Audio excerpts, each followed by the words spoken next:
La Fundación para los Derechos Humanos identificó a 3 diplomáticos del régimen cubano como represores de cuello blanco. Mario Pentón tiene la historia. Mario.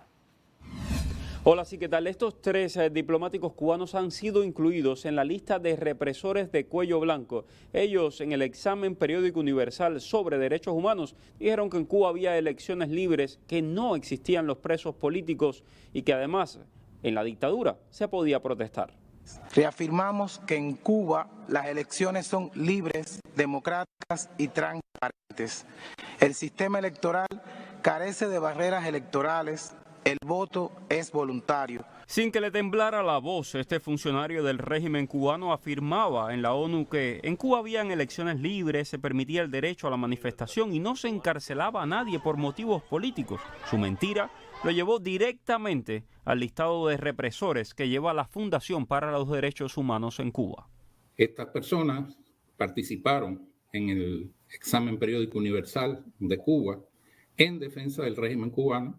Los funcionarios han sido clasificados como represores de exportación por defender al régimen en el examen periódico universal de la ONU. Las 3 personas que hemos incluido son el jurista Yuri Pérez Martínez, un especialista en temas constitucionales, el teniente coronel del MININ, Luis Emilio San Martín, que habló sobre la legalidad en Cuba, el procedimiento penal, etcétera, y el médico Carlos Alberto Martínez Blanco, que los 3 están uno atrás del otro en la lista de represores ahora. Como represores de cuello blanco se conoce a aquellos agentes del régimen enviados al extranjero para organizar, asesorar o incluso participar en la represión en países aliados del gobierno de Cuba o en la subversión del orden en países democráticos.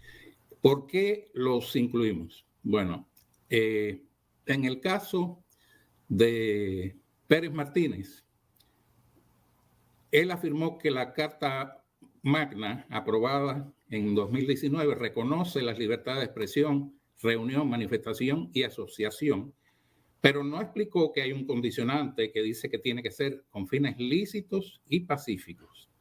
Y eso es lo que permite al gobierno condenar a los manifestantes por delitos espurios. También se incluyen en esta clasificación a diplomáticos y a otros representantes del régimen que de cara al exterior tergiversan la realidad cubana.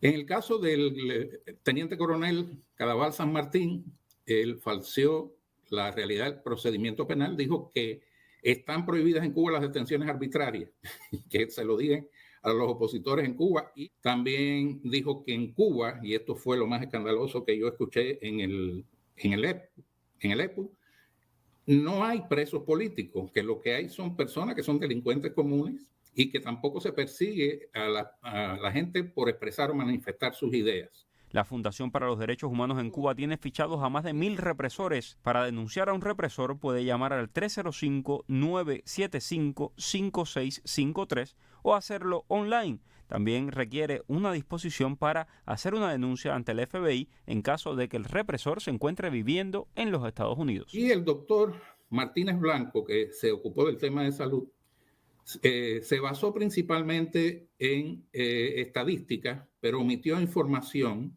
que hay una tremenda desproporción entre las inversiones en salud y en turismo en Cuba. Por supuesto, aquí en América Noticias tendrá muchos más detalles de esta historia y si desea denunciar a algún represor, lo invitamos a la página de represorescubanos.com. Yo soy Mario Pentón, queden con mucho más en el estudio.